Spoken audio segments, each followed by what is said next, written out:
tere! Põltsamaa Jahisarve ansambel. Tere! Tere! Teil on 10.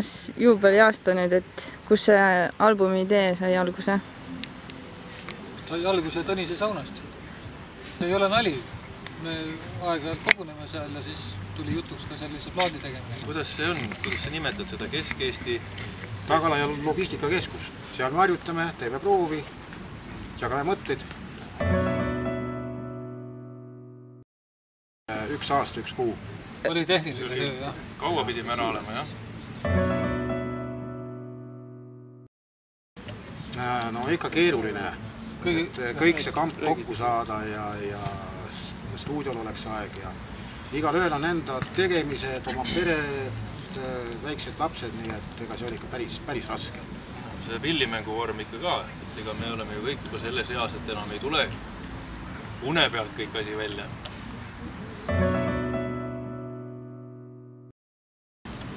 Peast ei oska öelda, need oli nimi. Peast mõne loo näiteks. Palju lugusid kokku oli? 40. Holsteineri Ratsamarss oli looduses salvestatud.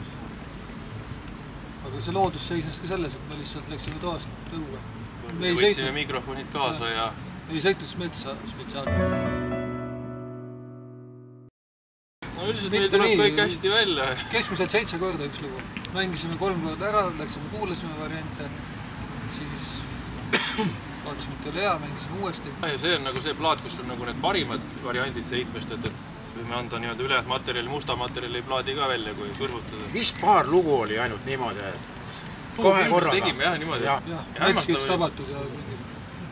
Ma ütlen, kõige kihvtim oli see, mis jäi meelde, et meil oli teisel korrusel oli lindistamise koht, siis me alati käisime kuulamas, üle kuulamas all.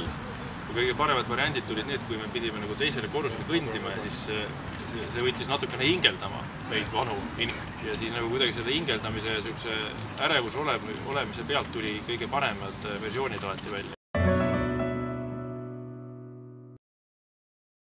Mõnes mõttes me kordame ajalugu praegu, et see, nagu siin Anti Levand andis ju tegelikult materjali üle, siis ongi iga 20 aasta tagant on nüüd valminud Eestis üks plaat või helikandja, kus on Jahisarve muusikat peal.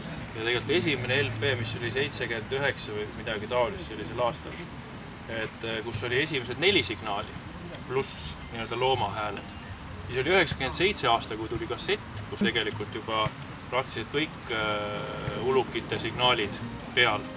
Kasseti peal oli väga palju erinevat materjali, seal oli Ramm laulis ja Kukerpill mängis ja oli selline kena kokteil. Nüüd 20 aastat hiljem tuli plaat välja, mis on tegelikult kontseptsioonid mõnes mõttes natukene sama.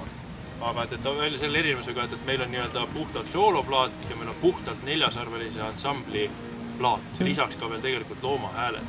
Et mõnes mõttes on kihvt aja nagu jada tekkinud, et 20, et Jahisarve mingisuguse materjali lindistamiseks. 50 aasta pärast ma ei tea, kui oleme 50 aastased siuksed, et saame veel ühe plaadi teha kunagi. Ja nii ka oodake. Me oleme kõik õppinud trompetit kunagi lastemuusikakoolis või kuskil orkestris ja kui see on sellega oled aastaid tegelenud, siis Jahisarve ei ole väga suur kunst. Mina olen alates 84. aastast. 34. Ma arvan, et ma olen mingist 91. või 2. midagi nimed, ma ei mäleta ju täpselt. Laste muusikakooli siis, kui ema käskis minna, siis olid ala mingi 2. klassi või 3. klassi õpilane ja siis pidid minema ja sealt alates tegelikult me oleme põhimõtteliselt 3 kõik niimoodi. Peep on veel puhta Põltsamaa muusikakooli poiss, et kohalik. Sama siin, ema käskis minna. Mina olen 1974. aastast alates Põltsamaa linnaorkestris, keskenorkestris tolleaegsest pilliakad mängida. Kuskilt 91-2. Vaata kui tore, et ema käskis minna. Ema on nüüd kindlasti nii uhke, et vaata, kus poisid mängivad ja Jahisarve värk. Muusika haridussüsteemis sa Jahisarve signaalidega ei puutu tõenäoliselt ühtegi korda kokku. Kui sa võid ka laste muusikakoolist kuni muusikaakadeemia magistratuurina välja minna, siis see, et sulle keegi kuskil kursuses või tunnis ütleb seda, et nii sõbrad, nüüd on Jahisarve signaalide mängimise koht, et ega seda ei ole. Et see kunst tuleb kõik tegelikult läbi sõpruskonna või läbi hobi, et kas sa oled jahimees või sa oled jahimehe sõber. Siis sa selle maailmaga puutud kokku, aga või nii-öelda kui kutsutakse kuskile mängule, näiteks, et oled professionaalne pillimees ja ühel hetkel on vaja jahisarve signaali kuskil jahis puhuda, siis seal professionaalse pillimehena on see sulle suhteliselt nii-öelda lihtne ülesanne, et võtta nii-öelda jahisarve ja mängida see signaalselt noodist ära. Aga see, et nii-öelda kus sa seda õppida saad või et millal, ma ei tea, mis muusikakooli aastal sa hakkasid nii-öelda jahisarve signaali õppima, see küsimus ei toimi väga. Minule ütles Tõnis. Tõnise kaudu ma sain teada, et selline žanr on olemas. Ma olin juba ikkagi ligi 30 aastat pilli mänginud, siis saime Tõnisega tuttavaks ja siis ta andis jahisarve mulle õppi mängida. Oi, seda materjali on väga palju. Ja saab juurde luua lõputult. Jahi algus kindlasti. Meil on Põltsmaal Georg Eino, Milane trompetiõpetaja. Ja tema on meil väga hea abiline olnud, tema sulest tuleb kõike. Kas ta kuidas tuleb? Kas klaveri taga päeval või öösel enne võinumist või kuidas kellelgi vaim tuleb? Eesti signaalide autor on, enamus signaalide autor on Abi Seider, kui vana ja kuulus trompetimängija. Ja tema on võtnud tegelikult selle ainestiku ikkagi oma jahimehe karjäärist. Oli jahimees ja käis hästi palju metsas ja looduses ja tema kirjutas need jahisignaalid ikkagi, ta on ise ka seda öelnud, et Eesti jahisignaalide aluseks on Eesti rahvamuusika, nii-öelda rütmi ja sellise kujundlikkusega.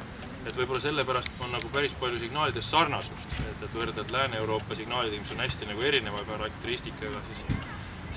Et Eino on teinud tänapäeva igasuguseid huvitavaid lugusid sarveansamblile, aga nii-öelda see jahisarve muusika või see signaalide kultuur on ikkagi tulnud juba tõenäoliselt kuskil 50-ndates, 60-ndates. Et kui ta oli juba viljakas pillimees ja oli juba tõenäoliselt kogenud jahimees ja ühel hetkel jahil käies tekkis ka küsimus, et miks ei ole Eesti jahisignaale. Ja siis tema hakkas tõenäoliselt neid tegema ja kirjutama ja täna me siiamaani mängime neid. Et üles mõttes on nende signaalide ajalugu pool sajandit vähemalt.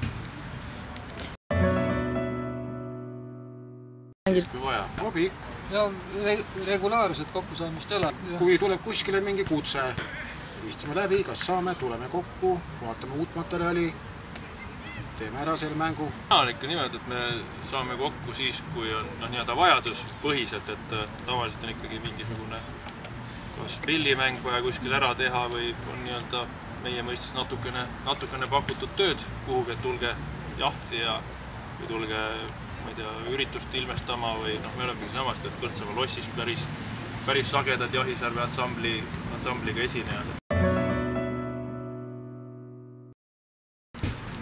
Ei, praegu küll ei ole. Esimene asi nüüd natukene hoogu maha võtta ja pidada plaani. Alati saab meie käest. Saab meie käest, saab Põltsamaa muuseumist, lossihoovist, saab Põltsamaa jahisirtist hakkab saama ja rahvaraamatus. jahimees.põltsamaa@gmail.com Hooga Põltsamaa. Et sealt saab, jah. Ja ei, ma usun, et Eesti Jahimeeste Seltsi majas hakkab olema.